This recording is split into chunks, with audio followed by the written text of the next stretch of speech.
Welcome back to Chicago Bears Weekly.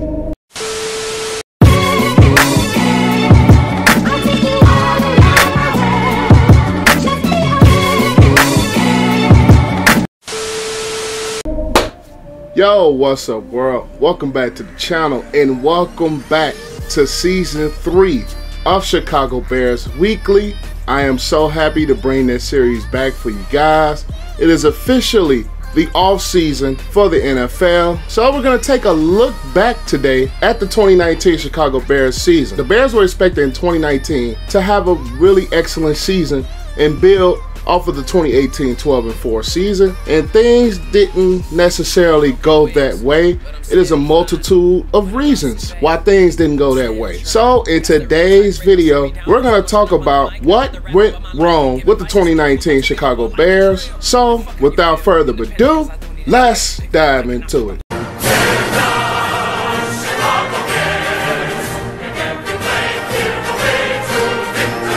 To me, the first thing that went wrong was the offensive scheme. That is what really, I think, set us back a lot this season. Whether it was the play calling, whether it was the plays that were set up schematically, and whether it was just the way the offense flowed and the utilization of those weapons. I think that is majority of the reason that the offense sputtered this year. Now in 2018, the offense wasn't necessarily that great, to be honest with you guys, either, but at the end of the day, the offense made the plays when it was really needed to for the Bears to really have a successful season and honestly play very, very complimentary football to the defense. This year, the offense did not play complimentary football to the defense, and I think in a lot of plays, we either missed our chances to make those big plays, we either had bad schemes, whether it's having Cordell Patterson in the backfield on a 3rd and 1 when we could have ran a different things to actually convert the 3rd down, or if it's just not having the right personnel in to really capitalize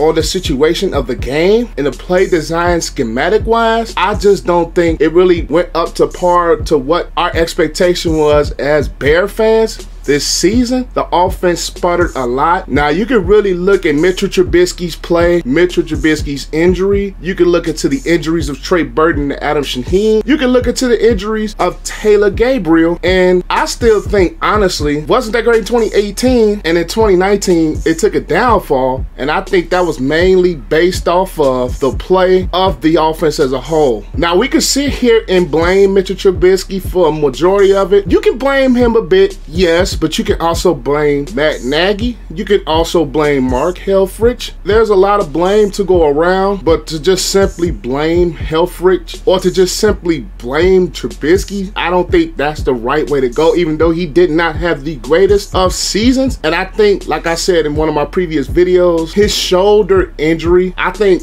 had a lot to play in that role because, number one, you're not really moving him around in the pocket like they did in 2018. Trubisky, I think he's better as a move around quarterback, as a mobile quarterback. Not necessarily a Lamar Jackson level, of course, but him as a mobile, you can move him around type of quarterback. You can move the pocket around. It's just he's a better fit that way. And then you already have key injuries to your offensive line in Bobby Massey and Kyle Long on the right side. You're throwing in 2 inexperienced offensive linemen on your right side. It's gonna spell absolute disaster. Injuries in any form and shape in a football season can hurt you, and injuries to the Bears offensive line were detrimental to the way that the offense should have performed this year. It all starts up front, and the injuries to Long and Massey were not good for the Chicago Bears as an offense as a whole. The running game could not get going at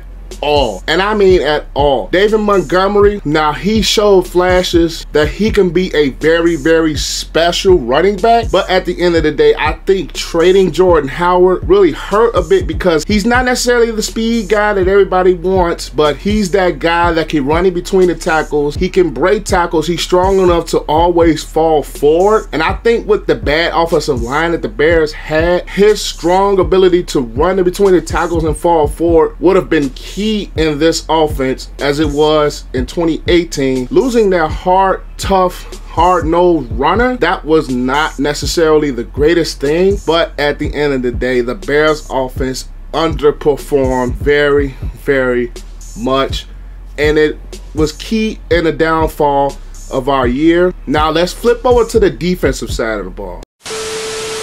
I think defensively, the Bears were still a very stout defense. They were still a very good defense. They were still creating havoc. They were still forcing some turnovers. Not as much as 2018, but they were still forcing some turnovers. They were still making plays. The problem, the main problem, number one, is injuries. You lose guys like Danny Trevathan. You lose guys like Roquan Smith. You lose guys like Akeem Hicks. You're without Eddie Goldman for some points of the year. It's going to spell disaster when you're losing not only good players, you're losing your 2 inside linebackers and a 3-4 scheme, and you're losing the interior presence in the defensive line. When you lose Akeem Hicks up the middle, who is very strong, he commands the double team, and he takes pressure off of your outside rushers in Khalil Mack and Leonard Floyd. The injuries really hurt us a ton. Now, people are going to say Khalil Mack's play went down a bit. It did a little bit, but you cannot blame him. He's absorbing a lot of those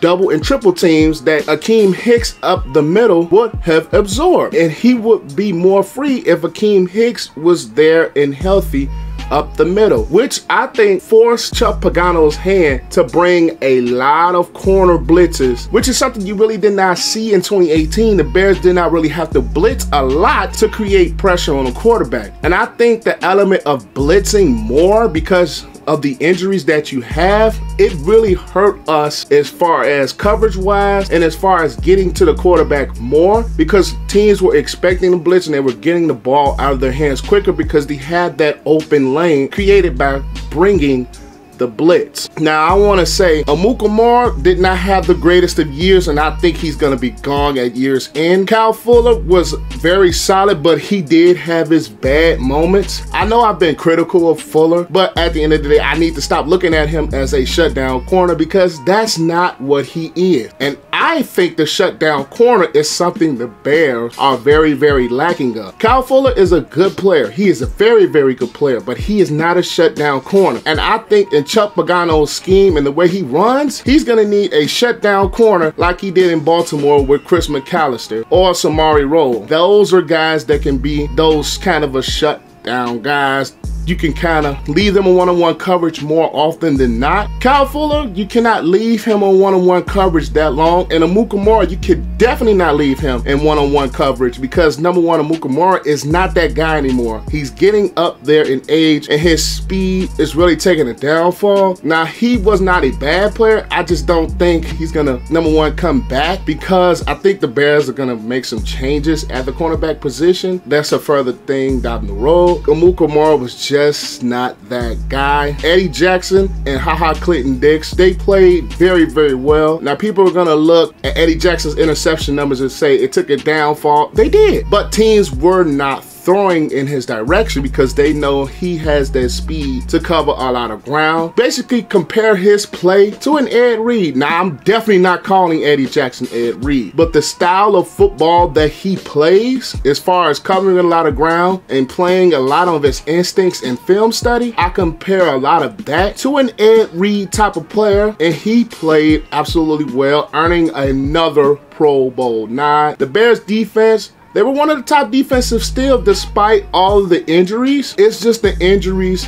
left holes for teams to take advantage of, and it just left holes that I think offensively we just could not catch up on. Now, we did have an 8-8 season, so at the end of the day, it's mediocre, yes, but this Bears team is not as bad as a lot of our fan base is making them on to be. Are there room to improve with the team that we have? Yes. But at the end of the day, 8-8 is not necessarily terrible, but there are things that can be corrected guys that can be brought back 100% healthy. I honestly think this team in 2019, it just, number one, injuries, and two, we did not play very well as far as complementary football on offense and in defense. Special teams, now Cordell Patterson proved to be an extreme steal pickup. He was very productive in the kick returning game. Tariq Cohen did not have the greatest season punt returning, but at the end of the day, teams were kicking away from him a lot, so you can't really base a lot of that on him. It was more of teams playing us better schematically and kicking different ways so he won't beat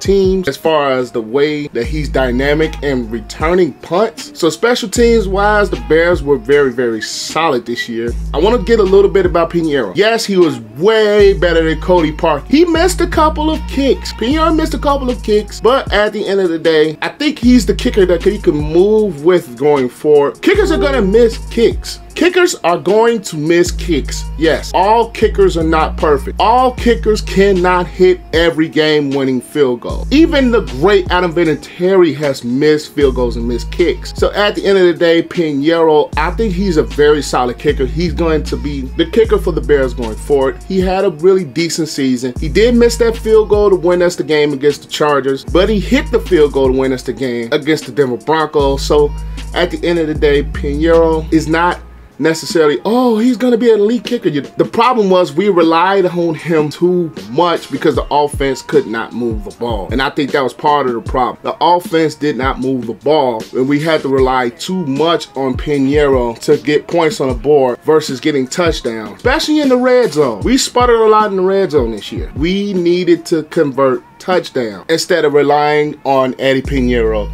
to win us games. So what went wrong completely? 1, injuries. 2, not playing complementary football, and 3, having to change things on the go with the injuries and the scheme. Those are the reasons why we did not play well. And offensively, we did not convert on opportunities to get 6 points instead of 3 points. Those are the reasons you win those close games. You're able to convert touchdowns, you're able to move the ball, you're able to control the clock, you're able to do those things. And the Bears offense, I think, failed in doing a lot of those things this season. So I think the main problem is we just got to get better offensively. Once we get better offensively and get healthy, 2020 will be a very good season for the Bears. But 2020, that's going to be in another episode. So at the end of the day, injuries, not playing complementary football was the real reasons why the Bears sputtered.